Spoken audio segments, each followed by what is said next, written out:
बिस्मिल्लाहिर्रहमानिर्रहीम। Transfer of property act 1882 lecture number 2। इसके अंदर हम डिस्कस करेंगे ऑस्टेंसिबल ऑनर। इम्तिहानी नुक्ता नज़र से ये तमाम लेक्चर जो ट्रांसफ़र प्रॉपर्टी एक्ट के आ रहे हैं ये सेम आपने याद कर लेने हैं और इसकी इसी तरह हेडिंग और यही इंट्रोडक्शन देना है। और इसके अपने हिसाब से अगर आपको ज़्यादा नॉलेज आ गई है इस टॉपिक के मतलब तब उसमें जो है ऐड कर सकते हैं, लेकिन ये बेहतरीन तरीके से जो है इसको लिखा गया है। तो उसके बाद में चलते हैं ऑस्टेंसिबल ऑनर। अच्छा, ऑस्टेंसिबल ऑनर की हम सबसे पहले इंट्रोडक्शन पढ़ते हैं। If transfer of property is made by ostensible owner, ठीक हो गया। तो कानून में इसका मतलब यह है कि such as transfer is not void, मुख्तार ख़ास आम ये वो उसको कहते हैं ostensible owner is not a real owner, वो रियल ऑनर नहीं होता। But the real owner of the property permit him to hold himself as a real owner, ठीक होगा। Reasonable care must be taken by the ostensible owner. तो ये यानी कि उसको असल मालिक ने उसको इख्तियार दिए होते हैं। अच्छा, रेलिवेंट पेज 41 आ गया। Meaning of ostensible owner, ostensible owner is a apparent owner, यानी कि जो ज़ाहरी मालिक है असल मालिक नहीं है। कानून में इसका मतलब यह है। लॉ डिक्शनरी है। General rule regarding the transfer properties that one can transfer are better title than what is himself possess, ठीक हो गया। जिसका वो खुद कब्जा नहीं रखता, वो नहीं सेल कर सकता। Exception to general rule 41,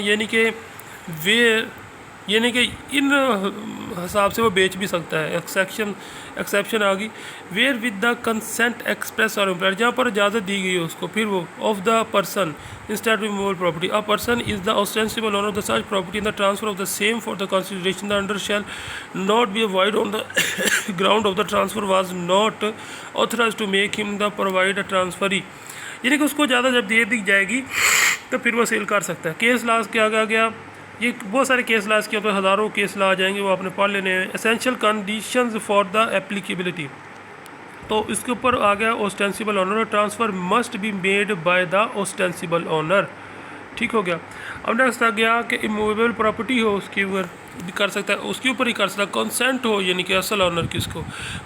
form of consent ये एक्सप्रेस और इम्प्लाइड कंसेंट हो, ठीक हो गया। ट्रांसफ़र फॉर कंसिडरेशन हो और उसको मुआवजे के लिए उसने सेंड किया। Can not be void by real owner, और उसको जो है वो जो रियल ऑनर है वो उसको अवॉइड ना करे, ठीक हो गया, उसको रजामंदी हो।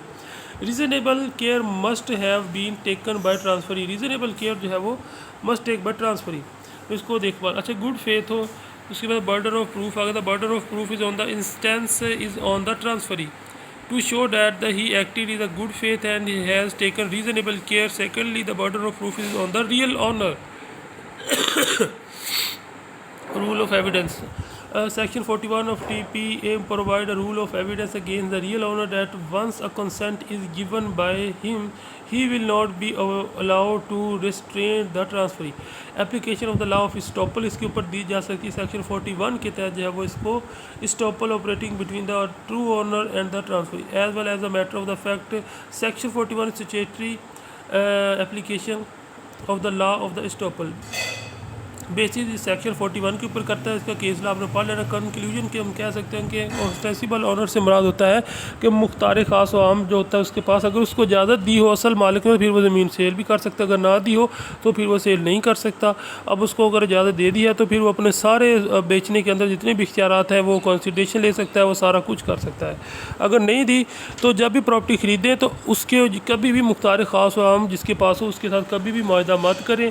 हाँ, अगर वो राज़ीनामा दिखा दे जिसके ऊपर उसके जो रियल ऑनर के साइन हो उस मादे के ऊपर कि मैंने इसको इख्तियार दे दिया, तो फिर जो है वो उसके साथ कर सकते हैं। Thanks for watching. देखते रहिए लॉ 360।